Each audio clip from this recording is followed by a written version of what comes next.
Oh yes, this is the Hardcore Marketing Show. I'm Casey Cheshire, your host for this epic journey. Today's show is sponsored by Ringmaster, on a mission to launch B2B podcasts that create relationships, generate revenue, and drive growth. Ringmasterlive.com. Bam. Oh no, I hit the button. We are going. This thing's live. I've had some coffee, I've had some energy drinks, and some water. Don't worry. This thing's going to be fun. I'm excited. I've known this person for such a long time. It's so great to finally share this with other people. I've had great conversations. In fact, we almost just went off on a tangent about football before we got started. So let me introduce you to my guest today. He's an entrepreneur, a leader, and marketing thought leader.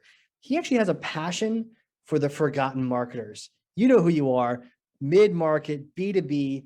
This guy's your champion. Well, who is he? Well, he actually runs an agency that was voted, that was selected by the Canadian Business Awards to be the best full-service digital marketing agency. That means he knows something. We're about to learn something here. Co-host of Marketing News Canada, CEO at Ballistic Arts, Ted Lau. Welcome to the show, sir. Mr. Casey, thank you very much. I'm so excited to be here. Yeah, man. Man, so great. We've hung out. We've had some drinks in Toronto. Yes, Let's sir. go. Let's learn. So I'm going to stop talking, but I need to pass you this thing as we do on this show. It's heavy, but I know you work out. So here it is. Oh, is that Thor's hammer? It's Thor's hammer. Can you Nice. Am I Jane? Am I Jane? I'm grabbing it. Am I Jane? There you go. I don't have Natalie Portman's biceps. I wish I did. Today, man. Today you're Thor. I'm Thor. Okay, so take Thor's hammer, smash for me some kind of myth, bogus strategy, misconception, set the record straight once and for all. Yeah, so thank you. We were chatting about that in the pre-call, and I was thinking the first thing that came to mind was that viral videos don't fucking exist anymore. They might have back in the day, but we get so many calls still of people going, "Hey Ted, I want to make this video and I want to go viral." And it's like, dude, you run a B2B company, you sell a widget that goes into another machine for another company to make a bigger widget to sell to the market. That's not really going to happen. And I think people don't understand the complexity of marketing these days and what it really takes just to even break through the noise. To say that you want to have a viral video, the snap of your fingers, it really doesn't work. The thing that you really want to do is focus on who your persona is and really just have it resonate with your buyer and make it so that it's relevant to them. That's all that matters, because at the end of the day, it's about return on investment. How much you put in, so that how much you get out. Viral videos, they just don't exist because it takes so much effort. It's like a unicorn. So don't bother. Just focus on your messaging and how you make a difference and how you solve your pain for your clients.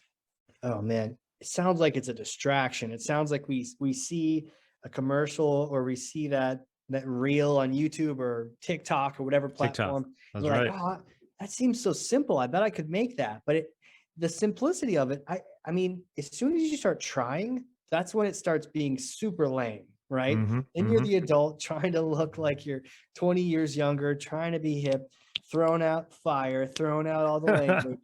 And then, you tell, all you need is kids to know that you just can't do this, right? You like, just hey, cannot do it. that thing's lit. And they're like, yeah, Dad, we don't do lit anymore. Like that was 3 years ago. Or, hey, that thing is this, or it's on fire. No, it's just fire now, right?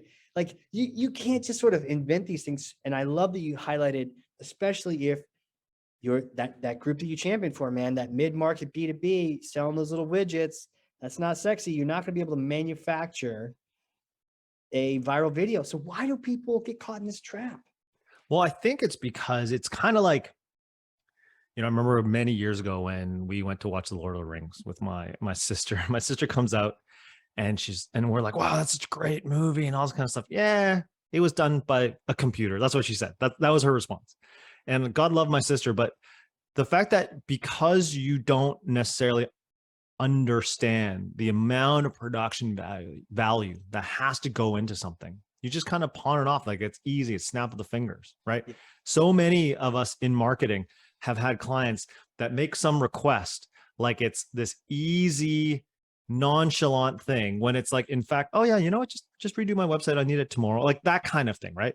And it's the same thing because I think they just don't understand Like a lot of people don't understand the amount of production value, the forethought, the creation of it. Even if these days with TikTok, the production value we deliberately make it so that it's not glossy, because the more glossy, the less it resonates. But then that translates to the unaware eye they think it's simple. It's easy to make because it's just made on an iPhone, right? But that's not really the case, right? There's a lot of thought that's put into it. Certainly there is, like way back when some guy made a video and it was a random thought and became viral, but not really today. You have to really think through. And also, just because you think that would be a quote unquote cool idea, what's the end result? What if it does go viral? Then what happens? What are you going to do with that? How is that going to make your business better? How is that going to impact your clients, your audience? So really, it's about making content that is going to make a difference, that's going to solve a problem for your particular audience. That's really what I want people to think about, as opposed to trying to blast it out into the universe. And 99% of those people are never going to interact with you or buy from you. I love that you highlighted what is the end result, because it's fun. I think marketing, we're all a little bit bipolar, and that we love the analytics and we appreciate them. Some people love them. And then you've got the creative side. Let me try this new ad or this new design. So in marketing, we kind of all have this thing where we love both. And, but in the end, we have to go back to what is the end result. It can't just be a creative play. And I love you keep bringing us back to the end result. There have been some great viral videos, commercials, I think on like the Super Bowl, where you're like, that was hilarious. And for the life of you, you can't remember the brand. You have no idea who it was. It's like, oh yeah, I remember Snoop Dogg being in that, but like, what was the brand? And they go and spend millions of dollars. Those are the worst, man. Those are the worst. Those are the worst. It's great for Snoop's brand, but it's not gonna help the actual company. And so, you talk about I think you said bipolar. For me, it's more the left brain, right brain, right? You got some marketers that were really much into the creative. I mean, my agency's been around 20 years. For the first 15, 17 years of the business, we were solely creative, making brands, videos, websites, making it sexy, winning awards, all that kind of stuff. And it was great. But we didn't really care about the data, right? It was just like, oh, let's make it look sexy. And then I have buddies that run digital agencies that all they do, it's data, analytics, programming, all that kind of stuff. But the shit is ugly, right? And so my whole thesis is let's marry the creative, right? Let's marry the creative with the data. Right. So that you don't have the creative directors thinking that their stuff doesn't stink, right? That you have data that actually will quantify, you know what, that design that you thought was so great, in fact, it's not actually resonating with the audience. But then you don't have all these data nerds telling you, man, you got to put this, button exactly here, across someone's forehead, because people keep clicking that forehead, and they're like, you can't do that, right? So you have to have that ability to storytell really well, understand your audience, but then use that data to really help you streamline and be cost effective in your marketing. Tell me, how do I marry this? Because I totally hear you. You can tell when something's over, like too much research ahead of time, and now it's super lame. It's not, it was based on data. And you can see something when it's too much creativity.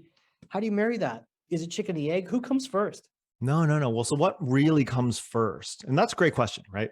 I think that's the struggle that's been since at least I've been in the industry. I can't say since the beginning of time, because I can't speak on behalf of the Mad Men days and all that kind of stuff. But for us, it was really about understanding, again, the end result that the client is looking for. And you need both. You need creative and you need data, because the data is the metrics that's going to track whether or not something's successful or not. And a lot of creatives, quite frankly, are a little bit scared. Egos are a little frail. I got this beautiful idea. It looks glossy, but if it misses the mark, their ego is going to get a little crushed. But if you have this particular result, anything that you do and again, we service mostly mid-market B2B companies now. Anything that you do should be only in service of hitting that goal. We talked about football, right?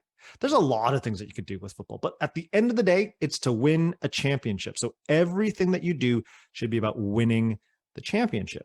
And so I had a client come to us very early on during the pandemic and said, Ted, I want to make a podcast. And I'm like, and so I'm not going to say who, I'm going to describe the company too much in detail. Hold on. Let me just so she wanted to create a podcast, but the company was so niche that I asked her, how many people do you think would listen in your buyer area? And the number was something like 200 people total. That was the total addressable market of their particular clients. They're in manufacturing, okay? Manufacturing industry. Segment right there. Jeez. Right? And so that micro segment, I'm like, okay, so why are you doing that? And they responded with, well, our competitor has a podcast. I'm like, okay, but do you think that's going to help you actually hit your revenue goals? And her first answer was, no, I don't think so. And I'm like, okay, well then let's work backwards. How much revenue are you trying to actually make? And from there, let's create a plan that's actually going to help you execute. And at the end of the day, if a podcast is in fact going to help, then great. But it totally can. I mean, you and I are both podcast hosts, right? We clearly understand the power of brand, the power of content marketing. Absolutely. But you should only do anything that the time is limited. We have so many other things that we need to do. Focus on the stuff that's going to work. And so if the podcast will work and to help you hit that, then go do it. But far too many marketers get that squirrely, shiny syndrome, shiny object syndrome going, oh, I saw someone do this. I saw someone do that. And they go shotgun approach. I have many people that come to me and they're actually really good at all the stuff that they do marketing wise, but they have no strategy as to actually have everything row in the same direction to win that championship. Again, back to football, right? That's the idea. How do you win the Super Bowl? Everyone's got to row in the same direction. You know, if you don't row in the same direction, have you ever done crew where where you're rowing on? No, I'm not that fit. I'm not as fit as you, buddy. I'm just trying to. We're as fit as we want to be on a podcast. On a podcast, we are super fit. I'm carrying Thor's hammer right now. Yeah, you and I were like, what, 140, 90% muscle. Yeah. I got 8% body fat or whatever. 8%. Yeah, exactly. Oh, you got 8? Oh man, you got to eat less chicken nuggets, man. I'm at like 6.23 times 10 to the 23rd. I'm just tracking it. No, but crew, right? So I've seen a video, speaking of videos, where somebody is off just a little bit and their oar got caught by someone else's oar. It flipped them over and threw them off the boat. It's brilliant. That can happen, right? And so that's a great analogy when it comes to marketing, because you can do so many things and some of it's going to be counter to some of the other efforts that you're doing. Sure. So the beauty of what we do, and back to your question about how do you marry the data and the creative? Well, you need some data to tell you how to actually see the lay of the land. Who's who in the zoo? Who's doing what? What are your competitors doing? Where are you at right now? How are you going to get there? Measure, right? Measure what matters. Yeah. But the creative and the storytelling is super important, because we get bombarded with 1,000, 2,000 messages a day now. Everyone's filtering everything out. Yeah. And if you're able to really be precise as to who you're targeting and then really understand where their pain points are, what they're really looking for, what really resonates with them as content, not as advertising, as actual content that's going to help them solve their day, then you win. That's it.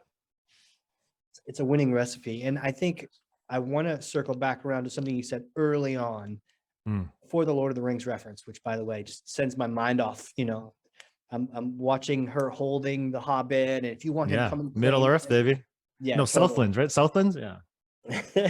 So before that, you had mentioned that there's this thing where with viral videos, something that makes it go viral is that it's universally interesting or entertaining to everyone. And that is actually really hard, because we're similar in ways, but we're also different in a lot of other ways. And so the trap I heard from you is trying to make it appeal to everyone. And then you zeroed in on making it relevant to your buyer.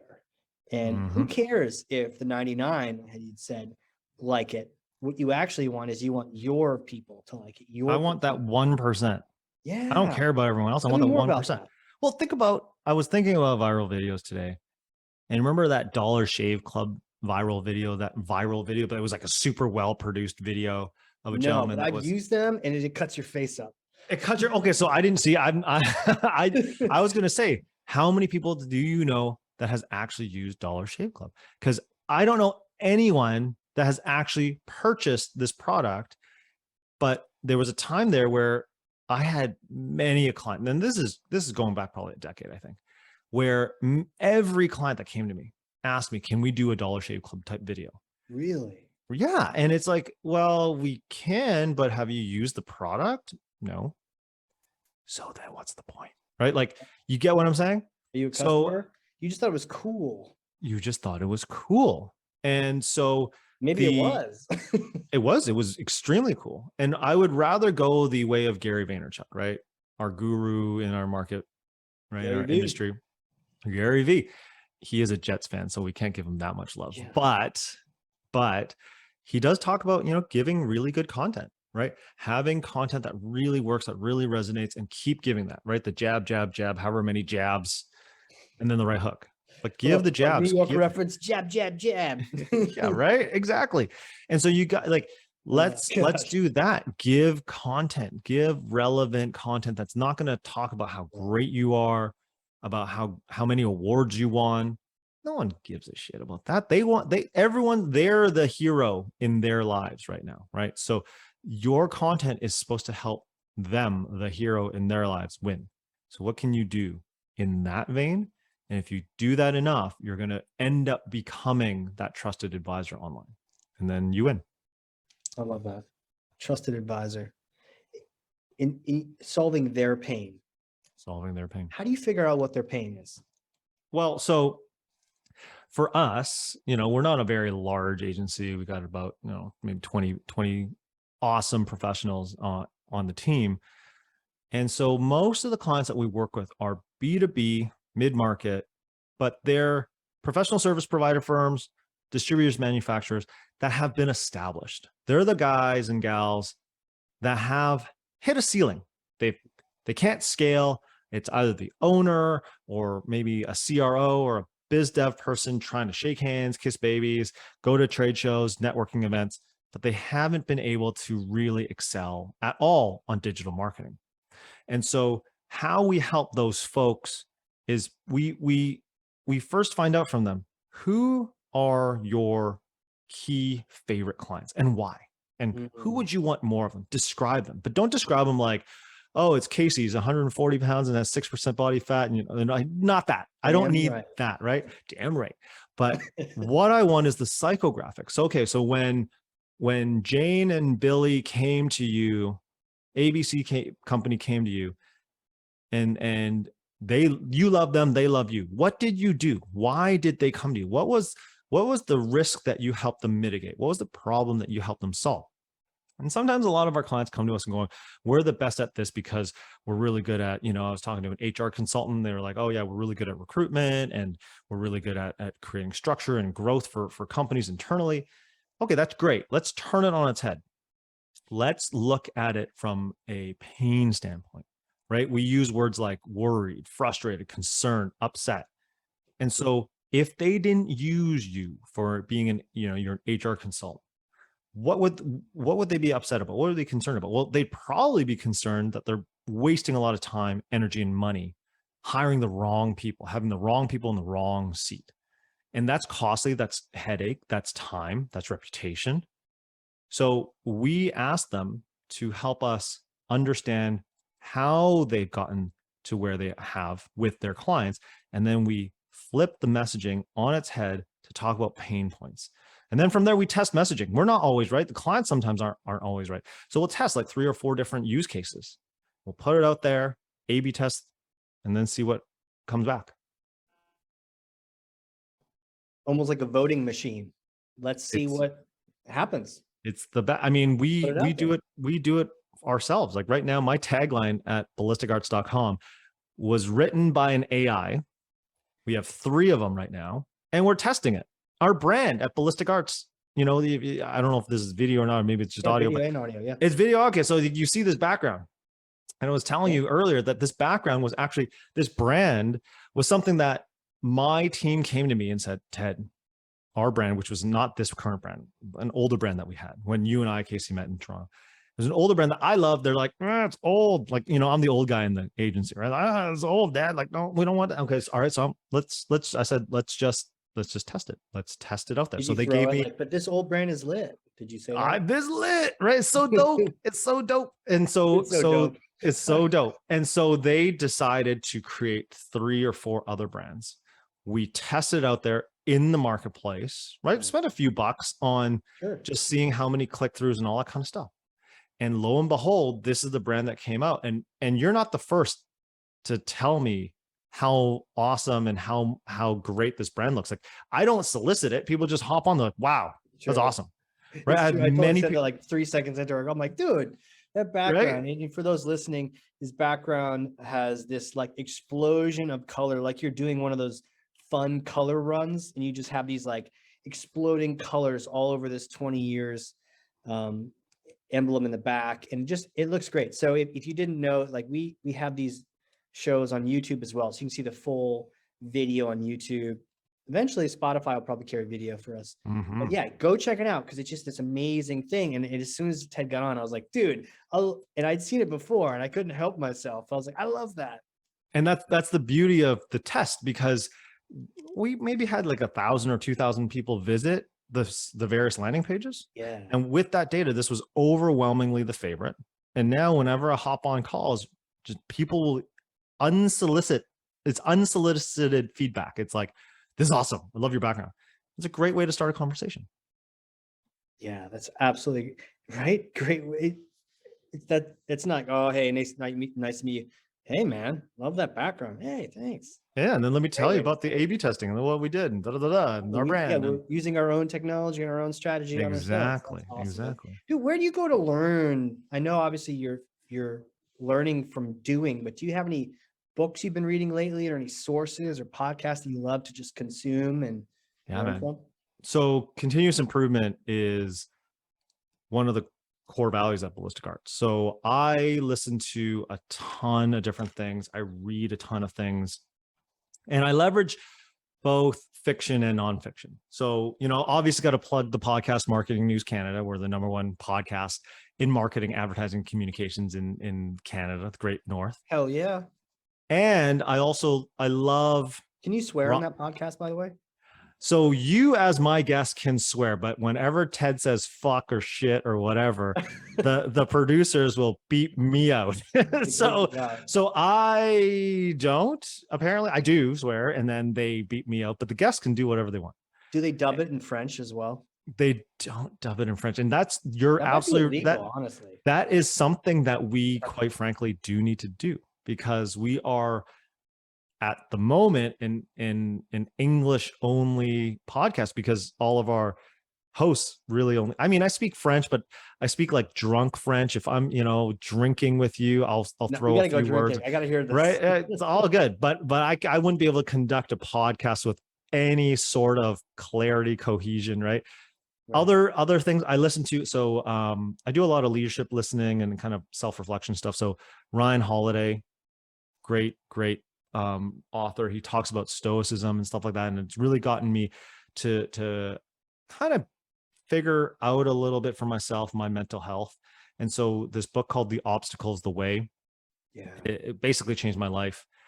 Anything by Neil Gaiman, if you want something creative, anything that he writes, I love.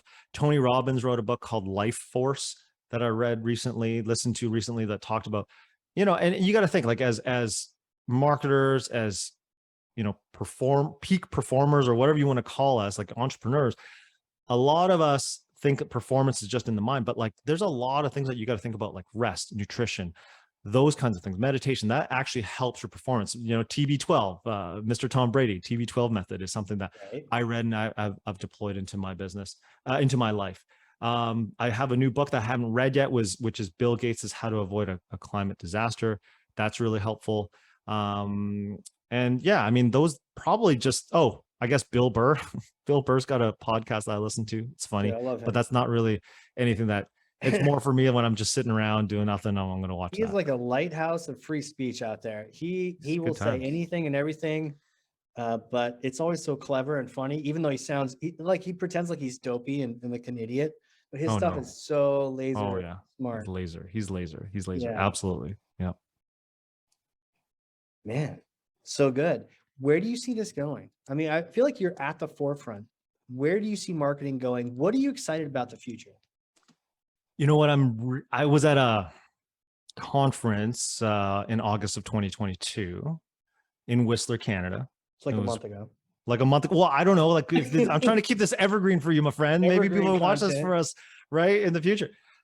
Sponsorship X was a conference that I went to, and it's they do all these kind of partnership, sponsorship, marketing type conferences, and they had a speaker there. I think she's the managing partner of a firm called Thinking Box, and they're talking about machine learning and AI. And we're creatives and we're thinking, oh, AI will never take over the creative space. Creative is the last bastion before robots can take over. Wrong. So with AI now, my tagline, I told you at Ballistic Arts, has been written by AI. Companies like Unbounce that create landing pages have AI content generators, right? And machine learning doing things like content for like, DALL-E. Those of you who don't know, DALL-E and DALL-E 2, they have AI that can actually make designs. You can say, I want you to produce a picture with two guys walking a dog, eating ice cream in New Hampshire. And it will spit out 3 or 4 different designs. We actually, for one of our clients, one of our real estate developer clients, for one of their logos, as a comp, like we were trying to figure out, okay, maybe we can do some mock-ups with AI as the guiding point. They're not going to be perfect right now, but to give you starting points, to give you storyboards, that's pretty phenomenal. Yeah. Am I excited about it? I am. Am I a little bit worried about it? I am. I don't know where it's going to go. And I think the one thing about being in the space for 2 decades that I have, fortunate enough to be in the space, is that you never know what's going to happen tomorrow. And you just got to kind of stay on the horse or ride the wave or whatever analogy you want to have. Just keep at it and opportunity will come. And that's what I'm excited about, is the opportunity that is yet to come. You and I have been in the field long enough that there are jobs that we are hiring for that didn't even exist when we first started, right? Okay. When I was in high school, the program that the high school spat out saying, you should be, it was like, I could be a lawyer or a graphic designer. Those are the 2 options that came up. And so I was like, I don't know what graphic designer is, but I'm going to try that. And lo and behold, this is kind of where things went. Digital video wasn't even around. Social media wasn't around. Google wasn't around. Web 2 did not exist. Now we're at Web 3. So who knows? I'm excited about the uncertainty. And I think people sometimes don't feel all that wonderful when it comes to thinking about uncertainty, but I revel in it a little bit. I kind of want to see what's next and where my opportunities are, because something that my dad always say, in the Chinese word for crisis is actually a combination of 2 words in Chinese, one for opportunity and one for danger. So whenever there's a crisis, there's always an opportunity. There's always a chance for danger. And then it's up to you to decide, how do you want to see it? I love that. I feel like we need to go out and get some crisis tattoos, Yeah, let's not do that. That was 1990s, getting Asian tattoos, on our legs or our biceps or whatever. No, let's not do that. We're not gonna do that. We're not gonna do that. Man, we're not there yet. We got to go get some more drinks first. And, well, this brings up a really good thing. I'd love to bounce off of you. And you mentioned the AI images. I had a chance to go to Inbound for HubSpot recently, and they had Jasper, who sounds similar. And I'll get to their main product in a second, but the side product they have was that image creation. And I think the thing that was fun for us was, I was like, oh, okay, give me a man recording a podcast. And then there's these filters of what kind of style do you want? Do you want it in like, sketch? Do you want a painting? Yeah, Art Deco. Yeah, for sure. Right. Yeah. And then we selected watercolor, and like, no shit, a watercolor painting of a guy, of like 3 different versions of a guy recording a podcast into a microphone, like got created on the spot. And I was like, do you have like someone in backstage like creating this real quick? Like a magician going crazy. It's nuts. I don't know if you heard this like a couple of weeks ago. there was an art competition, and the winner of said art competition was an AI. Right? No. Yeah. Look it up. I don't remember the festival name or the contest name, but it actually happened. Well, and have you heard the Lex Friedman podcast? Do you know about him? No. You gotta check him out. Highly recommend him. MIT AI researcher. He was on Rogan a couple times, which is how I heard of him. Really smart guy. So if I want to bro out, I'll go listen to Rogan. But if I want to like challenge my brain, I'll go listen to Lex. And he'll interview these different people. He interviewed Magnus Carlsen. That guy, Magnus. Yeah, Magnus Carlsen, top chess player, that kind of thing. And they were talking about Magnus watching Alpha Zero play chess.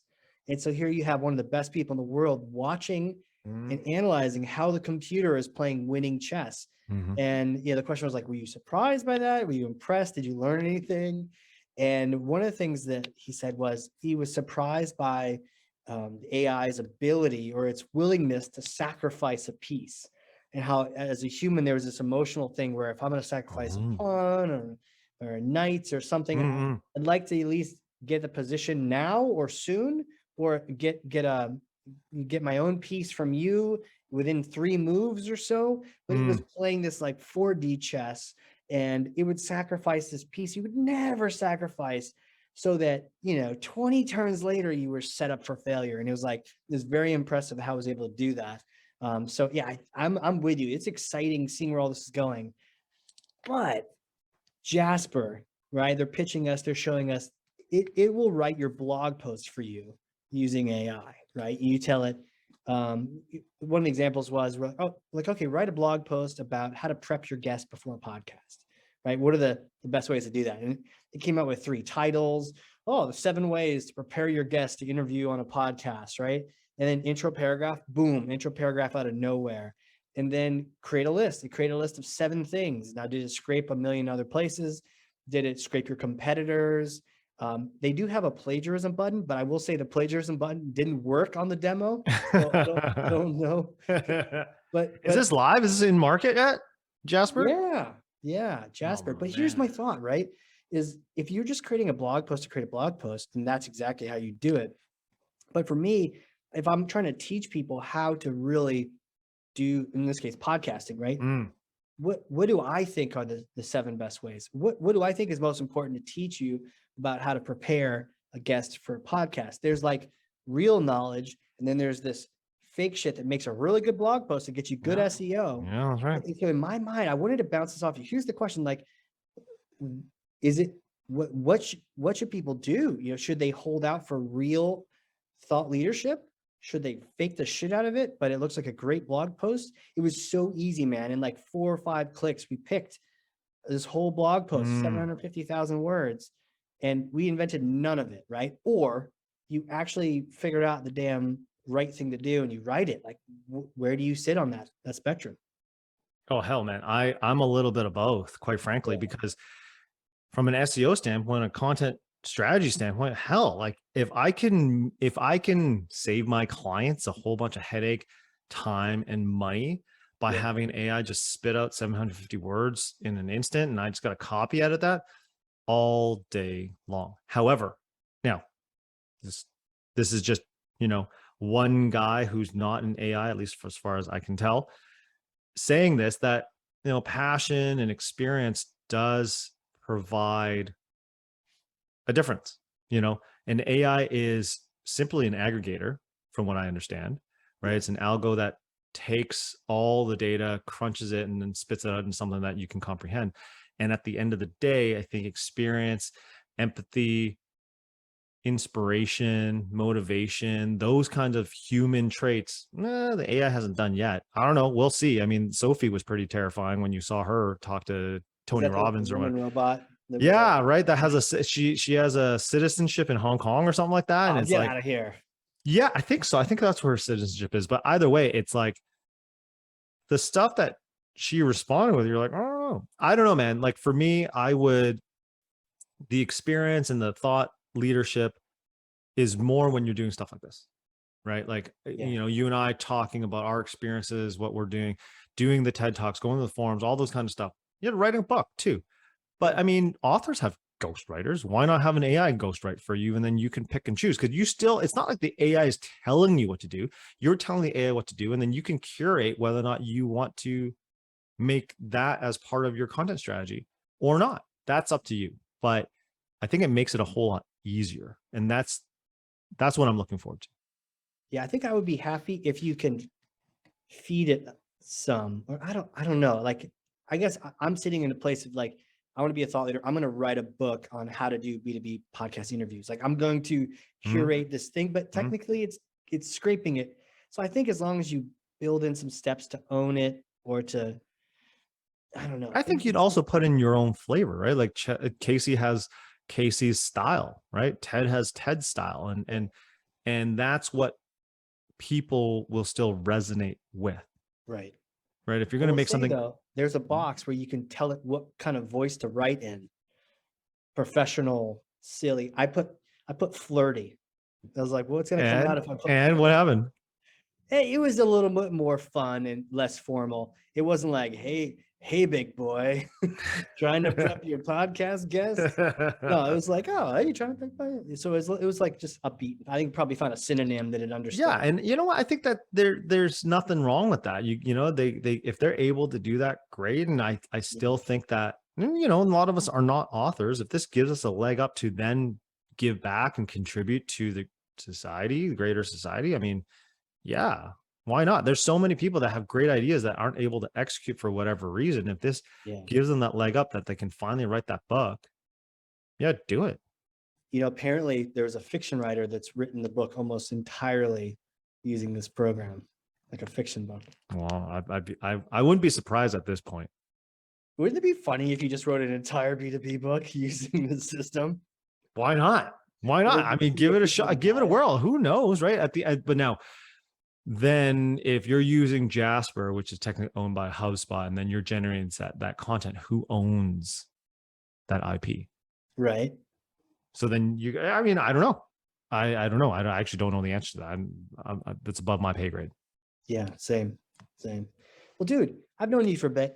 Next question, I want to shift a little bit. I've learned so much from you. I'd love to learn a little bit more about you. Yeah. Tell me, like, who are you? Who is Ted?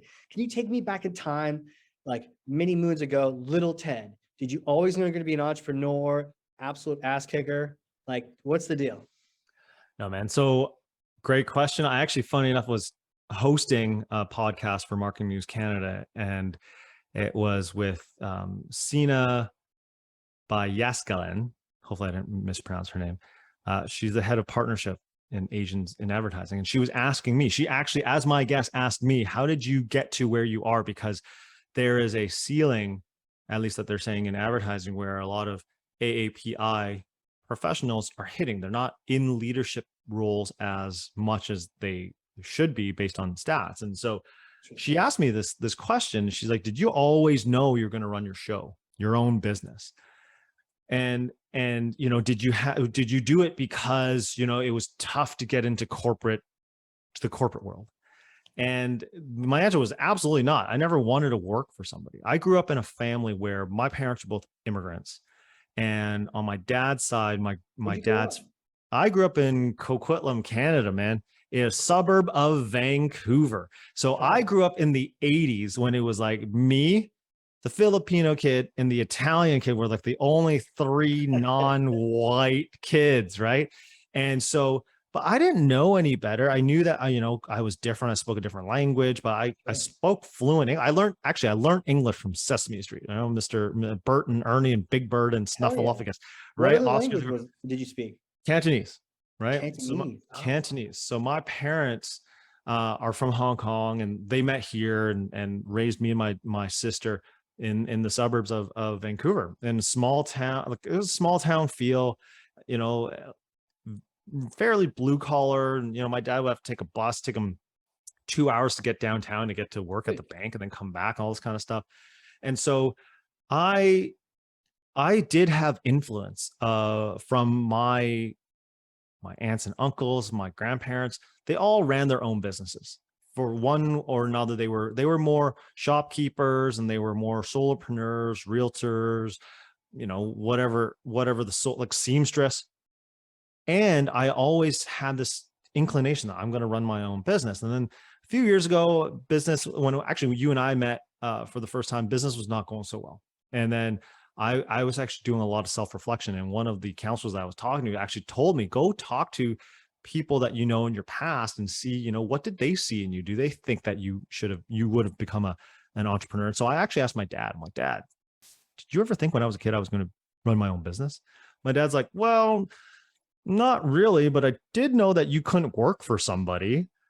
And I'm like, so it was either run my own business or be homeless. And he's like, pretty much, right? And so my whole thing was very much, I needed right, I needed to take charge. I needed to call my own shots. Yeah. And that's the beauty of running my own business. And so I you know, like all Asian kids did university and all this kind of stuff, college, and my parents being, you know, of Chinese descent, it was very much this thing, this pride that like you pay for your kids' schooling. And so my whole life I thought, you know, my schooling is going to be paid for, I can do whatever I want. And so I want to go to art school. The only thing is that fine print in the we will pay for your schooling is we will pay for your schooling at the colleges that we want you to go to, right? In the programs that we want you to go to. And art school it didn't even exist on the list, right? It was like, forget that. And so I ended up going to a local university in Vancouver called Simon Fraser, and it had a comms program, and I learned digital video there, and I started Ballistic Arts. When did I start? I started in June of 2002. And the reason why I did was I was actually trying to become a documentary filmmaker. 9/11 had happened a few months before I graduated school. And I found out that even without 9/11, you can't really make a lot of money being a documentary filmmaker. And so I started I met a guy in an indie film shoot, and him and I got along. He was like, you want to start a business? I'm like, sure. How hard could it be? Like, it was so ignorant, right? Ignorant is bliss. Like, we literally built a 5-page HTML website in the summer of 2002, sat back and said, okay, business, you can come now, right? And no one, there was not even Google, right? So no one searches up. So, and I just, like, I think 6 months in, I was like, okay, well, someone has to do sales. And so I took it upon myself, got the yellow pages, started dialing for dollars. And that was it. Right. It was like, oh, today I'm doing restaurants. Tomorrow I'm doing dental offices. Next day I'm doing law offices. And that was it. Hey, do you need a blah, blah, blah, blah, blah, right? And so that was it. And just pitch them all websites. No, I started as a video production company. And I'm like, do you need a video? Do you need a video? And the thing is, back then it was like the days of VHS and DVDs. DVDs were still like $15 a pop, blank DVDs, right? And people were like, I own a restaurant. I don't even have a TV in here. But hey, I actually got your brochure. I need a menu done. Can you design my menu? And I'm like, I'm a video production company, but yeah, sure. No problem. I can do that. How much? And I just threw a number out in the air, come back to the quote unquote office, which was the room above my parents' garage, tell my business partner, hey, didn't sell any video today, but I sold a brochure. So we have to do that. And then like that restaurant came back and like, hey, good job on the menu. You built your own website, right? These web things, they're not going away anytime soon. Can you build me a website? And I'm like, yeah, how much? I was like, I don't know, $1,000. And the dude faxed me back a contract, fax, right? And this is how long ago it was. We built websites, and just lo and behold, one step led to another. It was kind of like the, get in where you fit in. Yeah. We were just trying to find a marketplace that would buy our services. And really, that's kind of how things started. And still to this day, a lot of the times I have the Marge Simpson philosophy. There's an episode where Homer loses his job and the whole family have to pitch in and get jobs. And Marge goes, well, I guess I'll teach piano. And then Lisa goes, Mom, you don't know how to play piano. Marge goes, I just got to be one lesson ahead of the kid. Right. And that's kind of some days how it feels still. Yeah. And that's okay. Yeah. And it's kind of like, it's just one step beyond fake it till you make it. It's like, just know a little bit more than the other person, and you can help pull them to the next spot. Yeah. And I think a lot of people talk about imposter syndrome. And I mean, maybe it's just, I'm too too naive, too daft to realize that I have imposter syndrome, because like, quite frankly, a lot of times most people don't know what the hell they're doing anyway. So just pretend like you do and go for it and see what happens. Yeah. Love that one. Well, I have a hypothetical question for you next. All right. All right. A hypothetical. Yeah. I'm not really sure what that means, but let me ask you this question. All So I may or may not have a time machine here in New Hampshire. And let's say you come visit, right? The DeLorean. What's that? Yeah. The DeLorean. Well, no, it's a little different. It's a different shape, but it's It's different. Okay. in my backyard, covered in a tarp. Nice. It's in a Jeep Wrangler. Let's be clear. So you come use this thing, get some lobster, some beer, and it's a particular kind of time machine though. It goes back in time and you get to meet yourself a few days after graduating from school. Oh, and you're like that version of you. You get to meet that version of you, that younger Ted. What do you brash, handsome dude. Brash, what do I say to myself? I mean, what kind of recommendations, advice, things would you say? You know what? I don't think I'd say a thing. Yeah. And the reason why is my life's pretty damn good. And I went through a lot of trials and tribulations. As my mentor would say, you know, I paid a lot of you pay a lot of tuition, right? Like when you run your own company, it's like, oh man, hit that roadblock. That's going to cost me thousands of dollars or tens of thousands of dollars. And all this happens all the time. And then like when I would call my mentor or my coach or whoever it was at the time, and I, you know, complain about this and that. And one of my mentors like, that's just the tuition you pay. That's your MBA, motherfucker. Like, that's basically it, right? Like that's what it is. And I think I just had to go through it all. And as much as there were certain moments, especially over the last 5 years or so, where many things that I was like, I wish that never happened. It needed to happen for me to get to where I am today. And so, I mean, even if I gave that advice, what if it was too premature and I gave that advice and then I don't actually go through those lessons? I think in life, there are lessons that you have to learn, and the trials, the fire that you have to walk through are what make your character. And I have a friend who, he's a bit older than me. He's run an agency probably 5 years ahead of me. So he's been in business 25, 26 years.